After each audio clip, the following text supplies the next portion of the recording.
Privacy information is usually defined as any information that's used to identify an individual. This information can be your social security number, your driver's license number, your address, phone number, email, all of these pieces of information, some of them that might not be able to be used to identify you on its own, but when combined with others can be used to identify you, like just your phone number. When combined with your address and your email, might be used to generate a profile, or just your first name, when then combined with your address, your driver's license number can then be used to identify you.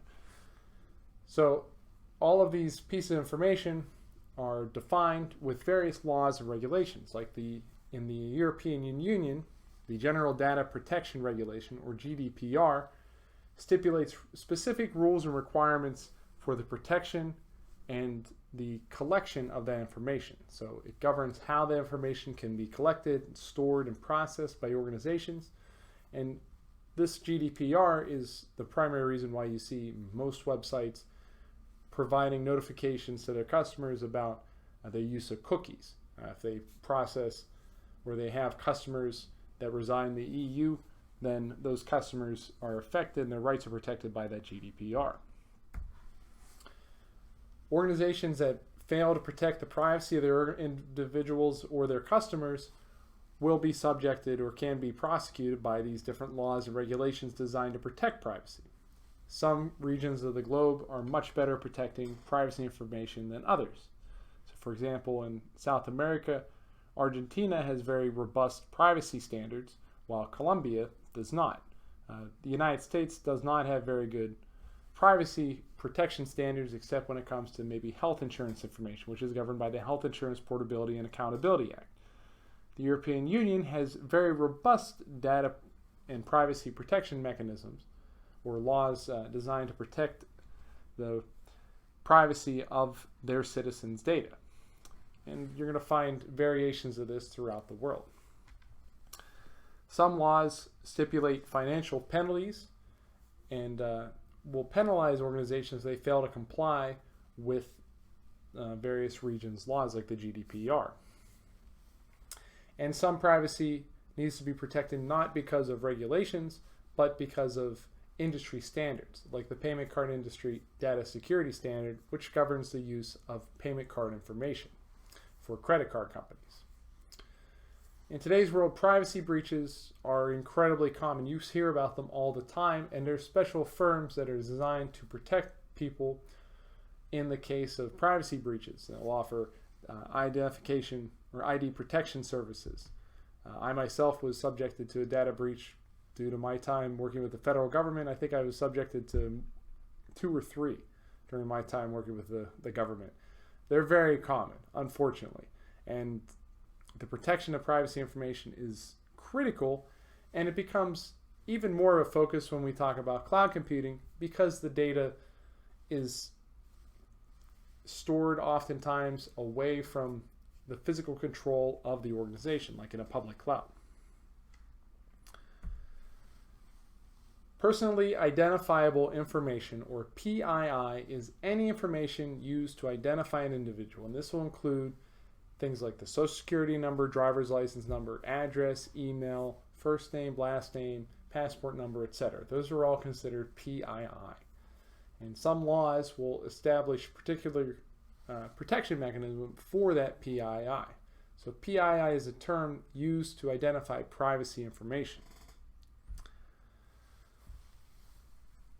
Understanding the laws and the regulations that apply to your organization's data is one of the key responsibilities of a security professional, and will hopefully be your responsibility as a certified CCSP, or a CCSP. Certified is a little redundant.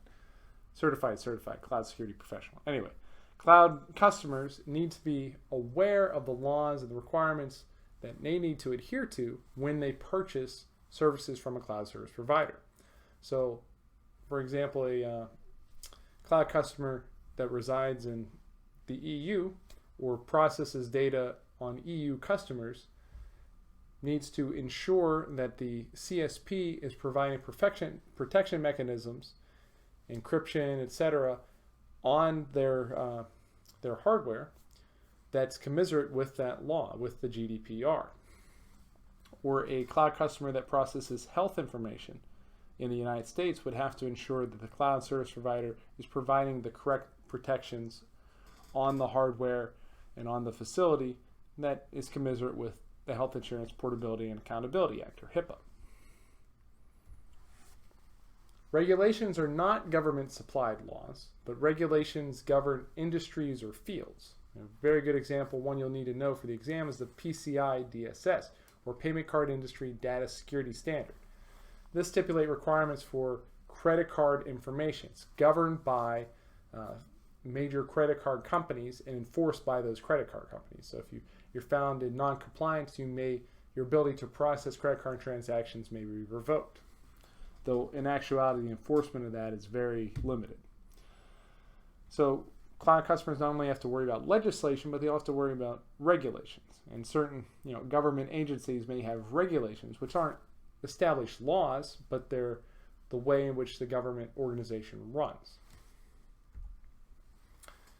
Auditing refers to two different senses. One are compliance checks. They're control assessments. They're assessments of an organization's security posture and its ability to protect the data and how well it's performing based on a security baseline. Auditing also refers to the collection of actions in the form of audit logs, and these are going to be for devices, for networks, for pieces of hardware and software. Those all generate audit logs, and that's also considering auditing.